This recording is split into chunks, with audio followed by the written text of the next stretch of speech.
Imagine a land where the dead were buried with gold, a land where kings were called gods, a land where giant stone structures were built without machines, without computers, without modern tools. These structures still stand today, after more than 4,000 years. No storm has destroyed them. No earthquake has taken them down. No army has erased them. They still stand, silent, massive, mysterious. This land is Egypt, and today we will travel back in time. We will walk through the deserts of ancient Egypt. We will enter the great temples. We will stand before the mighty pharaohs. We will discover one of the greatest civilizations the world has ever seen. This is not just a history lesson. This is a journey. So close your eyes for a moment. Imagine the hot desert sun above you. Imagine the golden sand beneath your feet. Imagine the great River Nile flowing beside you. Are you ready? Let us begin. Before we talk about history, we must understand the land. Egypt is in the northeast of Africa. Egypt is a very large country, but most of Egypt is desert. Hot, dry, and empty desert. Only a small part of Egypt has life. This part is near the River Nile. The Nile is the longest river in the world. The Nile flows from the south of Africa all the way to the north. It flows into the Mediterranean Sea. Every year, the Nile flooded. When the Nile flooded, it left behind rich, dark soil. This dark soil was perfect for farming. So all life in ancient Egypt existed near the Nile. Farms were near the Nile. Cities were near the Nile. Temples were near the Nile. The ancient Egyptians called the dark soil land Kemet. Kemet means the black land. They called the desert Deshret. Deshret means the red land. For the ancient Egyptians, black meant life. Red meant death. The Nile was not just a river. The Nile was everything. The Nile was the heart of Egypt. Without the Nile, there would be no Egypt. Thousands of years ago, people came to live near the Nile. These early people were hunters and farmers. They grew wheat and barley. They raised animals like sheep and goats. They fished in the Nile. These people lived in small villages. These villages slowly grew larger. Larger villages needed stronger leaders. Leaders needed rules. Rules needed organization. Over many hundreds of years, these small villages joined together. They formed two large kingdoms. One kingdom was in the north. This was called Lower Egypt. Lower Egypt was near the sea. Its symbol was a red crown. Its symbol was also the papyrus plant. One kingdom was in the south. This was called Upper Egypt. Upper Egypt was near the mountains. Its symbol was a white crown. Its symbol was also the lotus flower. For many years, these two kingdoms existed separately. Sometimes they traded peacefully. Sometimes they fought violently. Then, one extraordinary man changed everything. Around the year 3100 BCE, a powerful king rose in Upper Egypt. His name was Narmer. Some people call him Menes. Narmer was a great warrior.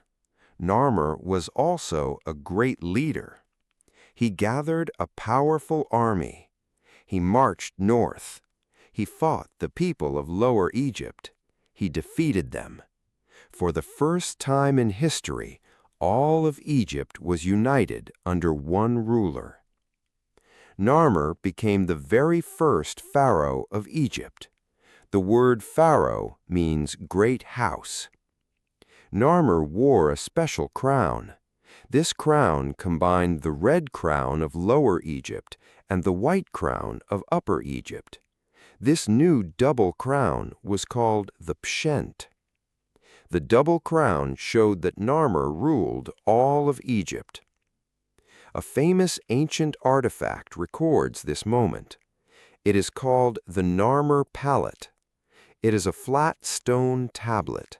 It shows Narmer defeating his enemies. It is one of the oldest historical records ever found. With Narmer, the story of ancient Egypt truly began, a story that would last for over 3,000 years. After Narmer, Egypt was ruled by many kings. These kings came from the same family. A series of kings from the same family is called a dynasty. Egypt had 31 dynasties over its long history. Historians grouped these dynasties into several time periods. The first great period is called the Old Kingdom. The second great period is called the Middle Kingdom. The third great period is called the New Kingdom. Each period had great pharaohs. Each period had great achievements. Each period also had difficult times. Let us start at the very beginning. In the early dynasties, Egypt grew very fast. Writing was developed. This writing used small pictures and symbols. This writing is called hieroglyphics. Hieroglyphics means sacred carvings. Trade began with other lands. Egypt traded with Nubia in the south. Egypt traded with Lebanon in the north. Egypt traded with places across the sea. The early pharaohs also built tombs. These tombs protected the bodies of dead kings. These early tombs were called mastabas. Mastabas were flat rectangular structures made of mud brick. But soon, the Egyptians wanted something far more grand, something the entire world would see, something that would last forever. The Old Kingdom lasted from around 2686 BCE to 2181 BCE. This is one of the most famous periods in Egyptian history. This is the age of the pyramids. The first pyramid was built by a pharaoh named Djoser. Djoser ruled around 2650 BCE. His architect was a brilliant man named Imhotep. Imhotep had a new idea. Instead of a flat mastaba tomb, why not build upward? Why not stack one mastaba on top of another, each one smaller than the one below? This created a stepped pyramid. The stepped pyramid of Djoser still stands today at a place called Saqqara. It is the oldest large stone structure in the entire world. After Djoser, other pharaohs built even bigger pyramids. They made the sides smooth instead of stepped. Then came the greatest pharaoh of the pyramid age. His name was Khufu. Some people call him Cheops. Khufu ordered the construction of the greatest pyramid ever built, the Great Pyramid of Giza. The Great Pyramid was built around 2560 BCE. It took approximately 20 years to build. More than 2 million stone blocks were used. Some blocks weighed as much as 80 tons. The Great Pyramid is 138 meters tall today. When it was first built, it was even taller, 146 meters. For nearly 4,000 years, it was the tallest structure in the entire world. How did the ancient Egyptians build this? Without machines, without modern tools. This is one of history's greatest mysteries. Historians believe that tens of thousands of workers built the pyramid. These workers were not slaves. Recent discoveries show they were paid workers. They had food, medical care, and shelter. They were respected workers, doing important work for their pharaoh and their gods. Near the Great Pyramid stands another famous structure, the Great Sphinx. The Sphinx is a giant statue. It has the body of a lion and the head of a human. Most historians believe the face is that of Pharaoh Khafre, son of Khufu. The Sphinx guards the pyramid complex at Giza. It has stood there for over 4,500 years, silent, watchful, eternal. To understand Egypt, we must understand the Egyptian gods. The ancient Egyptians believed in many gods. There were over 2,000 gods and goddesses in ancient Egyptian religion. Each god controlled a different part of life or nature. Ra was the sun god. Ra was one of the most powerful gods. Every morning, Ra traveled across the sky in his golden boat. Every evening, he descended into the underworld. Every morning, he rose again. This represented the cycle of life, death, and rebirth. Osiris was the god of the dead and the afterlife. Osiris was also the god of farming and fertility. Ancient Egyptians believed Osiris judged the souls of the dead. Isis was the goddess of magic and healing. Isis was also the wife of Osiris. She was one of the most beloved goddesses. Horus was the god of the sky. Horus had the head of a falcon. The pharaoh was believed to be the living form of Horus on earth. Anubis was the god of mummification. Anubis had the head of a jackal. Anubis guided dead souls through the underworld. Thoth was the god of wisdom and writing. Thoth had the head of an ibis bird. Seth was the god of chaos and storms. Seth was often shown as a mysterious animal. The Egyptians built enormous temples to honor their gods. These temples were not just places of prayer, they were homes for the gods. The priests took care of the gods every day. They brought food offerings. They washed the sacred statues. They performed rituals and ceremonies.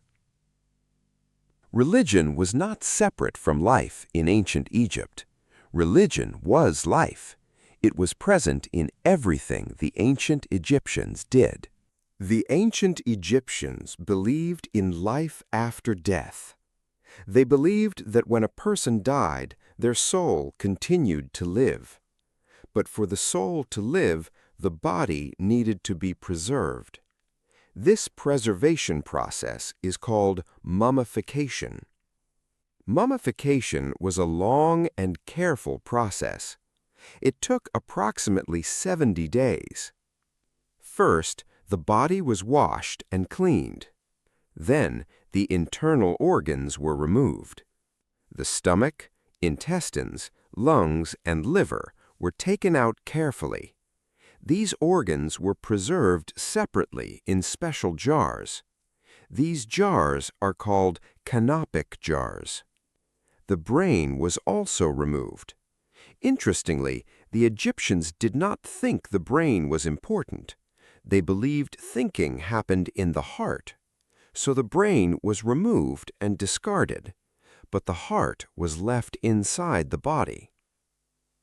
Next, the body was covered with a special salt called natron. Natron dried out the body completely. This process took 40 days.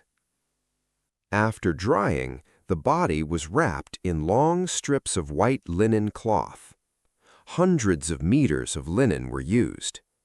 Amulets and charms were placed inside the wrappings for protection. Finally, the wrapped mummy, the mummy, was placed in a decorated coffin.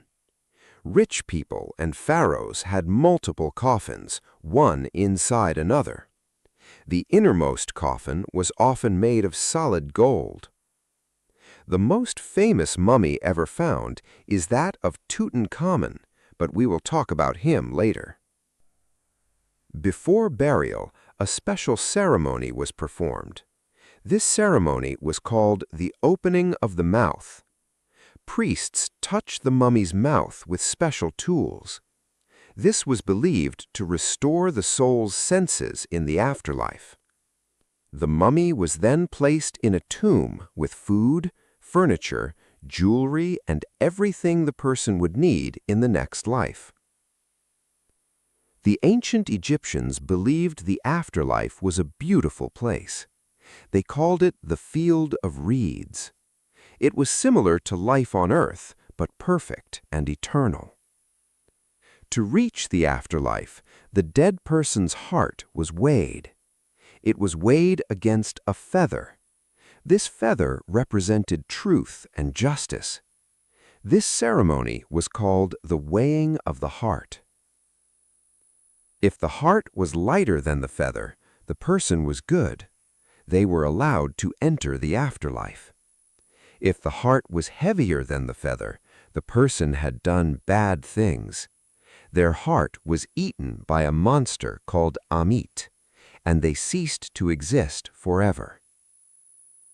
The ancient Egyptians wrote special prayers and instructions to help the dead person pass this test. These instructions were written on scrolls of papyrus. They are called the Book of the Dead. After the Old Kingdom, Egypt went through a difficult time. There were famines. There were floods that were too big or too small. Local governors became too powerful. The central government became weak. This difficult period is called the First Intermediate Period. It lasted about 140 years. Then, around 2055 BCE, a new powerful pharaoh united Egypt again. His name was Mentuhotep II. He began the Middle Kingdom. The Middle Kingdom was a time of recovery and growth. Trade expanded greatly. Art and literature flourished. New temples were built. Egypt expanded its territory. Egypt sent trading expeditions far to the south. Egypt sent expeditions to the land of Punt. Punt was a rich, distant land. Traders brought back gold, ivory, exotic animals, and incense. The Middle Kingdom pharaohs also built great projects. They drained swamps. They created new farmland. They dug canals to control the Nile floods better. But after several centuries, the Middle Kingdom also weakened. And then something unexpected happened, something that shocked all of Egypt. Foreign invaders arrived. Around 1650 BCE, a group of people from the east invaded Egypt. These people were called the Hyksos. The word Hyksos means rulers of foreign lands. The Hyksos brought new and powerful weapons. They brought horse-drawn chariots. They brought new types of bows and swords. The Egyptians had never seen these weapons before. The Hyksos defeated the Egyptian armies and took control of northern Egypt. They ruled northern Egypt for about 100 years. The Egyptians were deeply humiliated. They had always believed Egypt was the greatest and most protected land, and now foreigners were sitting on the throne of their sacred kingdom. But this humiliation made Egypt stronger in one important way. The Egyptians learned from the Hyksos. They learned to use chariots. They learned to use new weapons. They trained a new kind of army. And then a new family of powerful pharaohs arose in the south. They were determined to take back their land. Around 1550 BCE, a pharaoh named Ahmose I defeated the Hyksos. He drove them out of Egypt completely. He united Egypt once again. He began what we call the New Kingdom. The New Kingdom is considered the greatest period of ancient Egyptian history. It was a golden age of power, wealth, and culture. During the New Kingdom, Egypt built a great empire. Egyptian armies marched into Nubia in the south. Egyptian armies marched into Canaan and Syria in the north. Egypt became one of the most powerful empires in the ancient world. Gold poured into Egypt from conquered lands. Tribute was paid by defeated kings. Egypt became extraordinarily rich. And it was during this golden age that some of the most famous pharaohs in history ruled. Let us meet them one by one. One of the most remarkable rulers in Egyptian history was not a man. She was a woman. Her name was Hatshepsut. Hatshepsut was the wife of Pharaoh Thutmose II. When Thutmose II died, his son was still very young. The young prince was called Thutmose III. Hatshepsut was supposed to rule temporarily for the young prince, but Hatshepsut was too intelligent and too capable to step aside. She declared herself Pharaoh. She wore the double crown. She wore the royal kilt. She even wore the traditional false beard that pharaohs wore. Hatshepsut ruled for about 22 years. She was an extraordinary ruler. She focused on trade rather than war. She sent a great expedition to the land of Punt. The expedition returned with incredible treasures. 31 live myrrh trees were brought back. This was remarkable. No one had done this before. She built magnificent temples. Her greatest achievement was a magnificent temple built into a cliff at a place called Deir el-Bahari. This temple still stands today. It is considered one of the greatest architectural achievements of ancient Egypt. After Hatshepsut died, Thutmose III finally became pharaoh. For reasons historians still debate, someone tried to erase Hatshepsut from history. Her statues were destroyed, her name was chiseled off temple walls, her face was removed from carvings. But history could not erase her completely. Thousands of years later, archaeologists discovered the truth. Hatshepsut was rediscovered, and today she is celebrated as one of the greatest rulers Egypt ever had. After Hatshepsut, Thutmose III became one of Egypt's greatest military leaders. He led 17 military campaigns. He expanded Egypt's empire to its greatest size ever. He defeated enemy after enemy. He brought enormous wealth back to Egypt. Some historians call him the Napoleon of Egypt, because like Napoleon of France many centuries later, Thutmose III was a small man with an enormous military genius. He won one of the most famous battles in ancient history. This battle was fought at a city called Megiddo. Thutmose III led his army through a narrow, dangerous mountain pass. His generals thought this was too risky, but Thutmose III was right. He surprised the enemy completely. He won a great victory. Under Thutmose III, Egypt's empire stretched from modern Sudan in the south to modern Syria in the north. Among all the pharaohs of Egypt, one stands apart as the most unusual and controversial. His name was Akhenaten. Akhenaten ruled around 1353 BCE. At this time, Egypt had hundreds of gods. Temples were everywhere. Priests were very powerful. Then, Akhenaten did something revolutionary, something that shocked all of Egypt. He declared that there was only one God. This one God was called Aten. Aten was the sun disk, the actual physical disk of the sun. Akhenaten closed temples to all other gods. He removed the names of other gods from temple walls. He took away the power of the priests. He moved the capital of Egypt to a brand new city. This city was called Akhetaten. Today, we call this place Amarna. Akhenaten and his wife Nefertiti became the sole representatives of Aten on earth. Only through them could ordinary people access the god.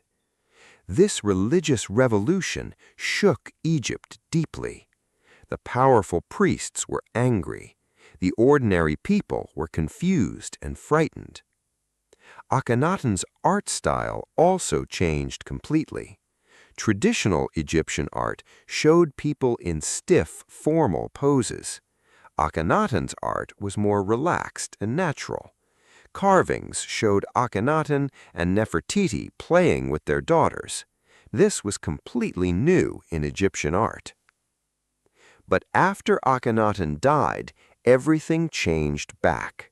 The old gods were restored. The new capital was abandoned. The priests returned to power. And like Hatshepsut before him, Akhenaten's name was erased from history. He was called the heretic pharaoh, the pharaoh who betrayed the gods. His son was a young boy who became the most famous mummy in the world. His name was Tutankhamun. Tutankhamun became pharaoh as a very young boy. He was probably only about 9 years old when he became king. He ruled for approximately 10 years. He died young, around the age of 19. The cause of his death is still debated by historians and scientists. Some believe he had a broken leg that became infected. Some believe he had malaria. Some believe he was murdered.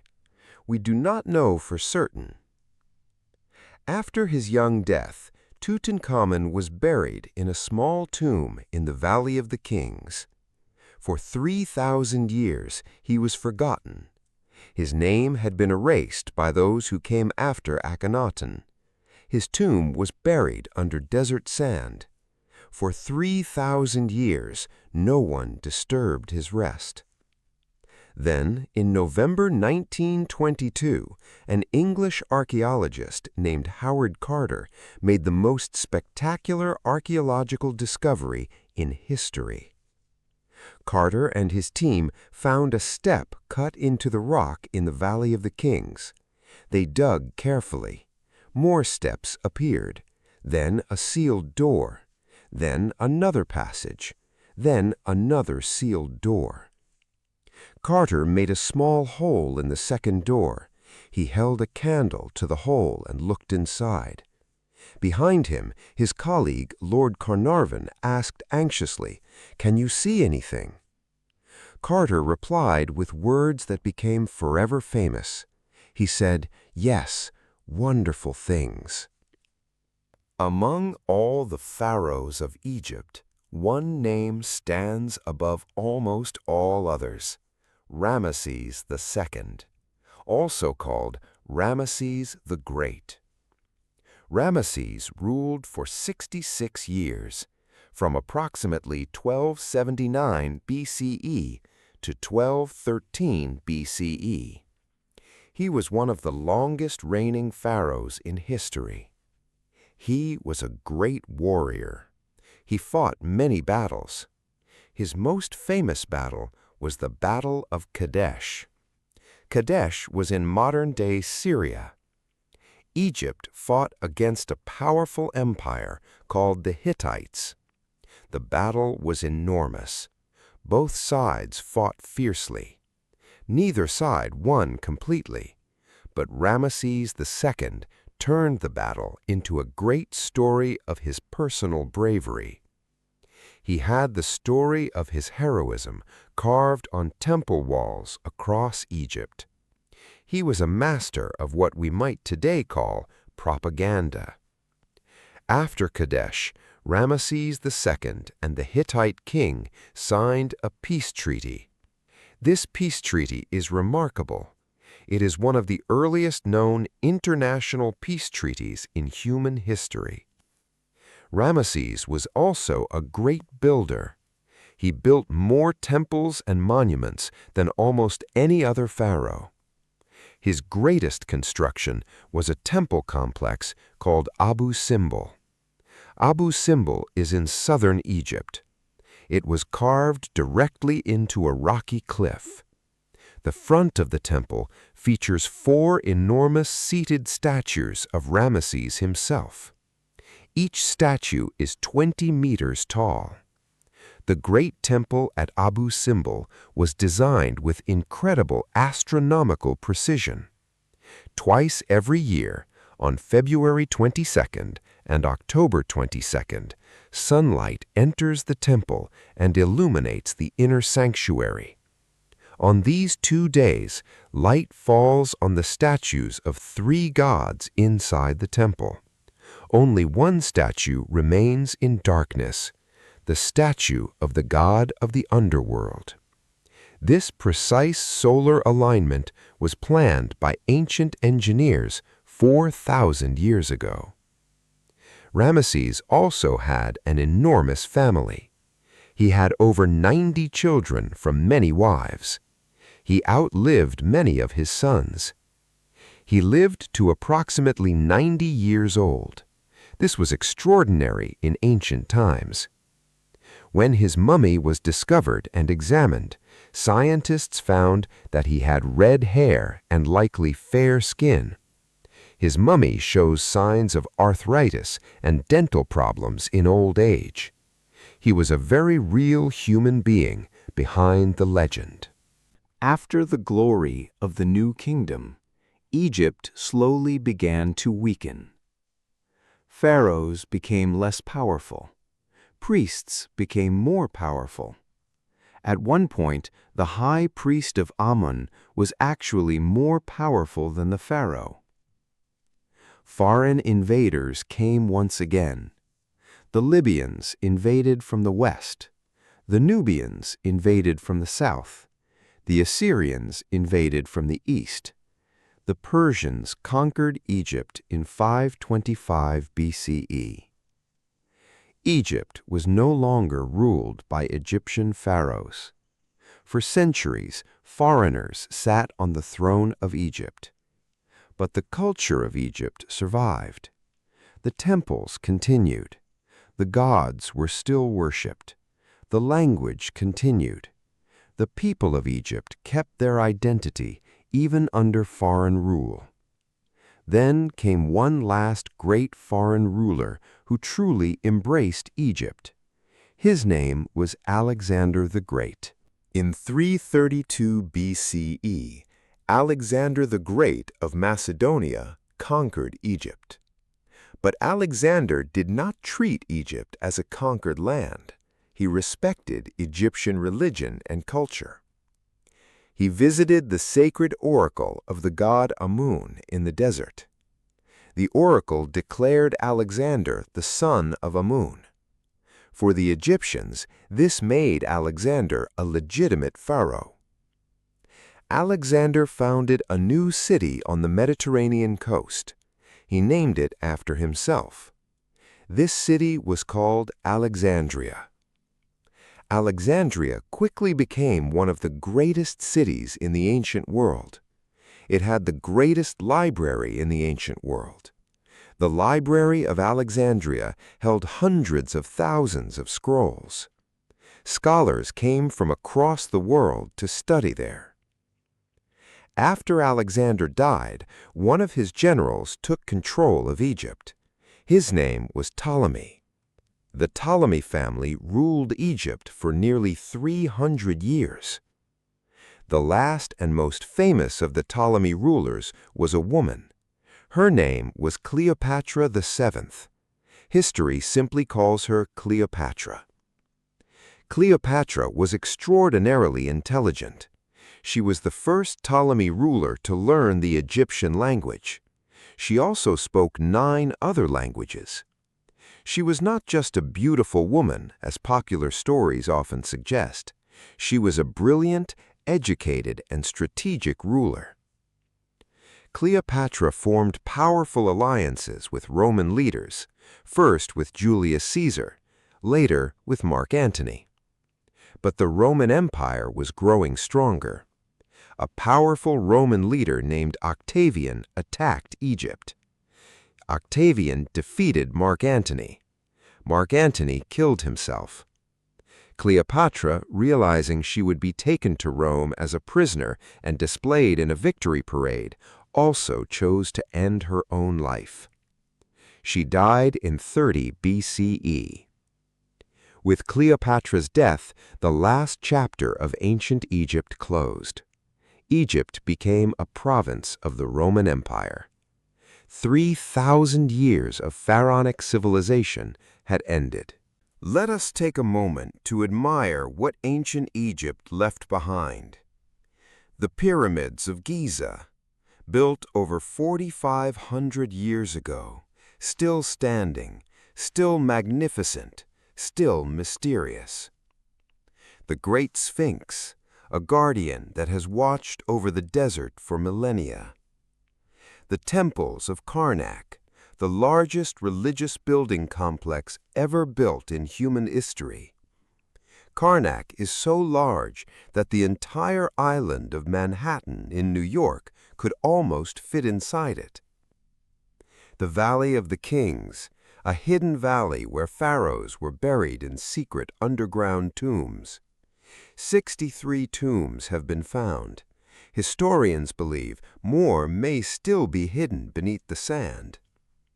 The temples of Abu Simbel, carved into cliffs, aligned with the stars, celebrating a pharaoh who lived over 3,000 years ago.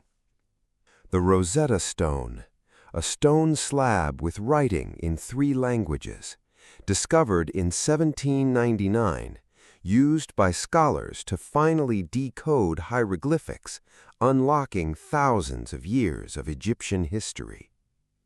Each of these monuments is a message from the past, a message that says, we were here, we were great, we built things that last forever, and we will not be forgotten. After the Romans took control, Egypt continued to change.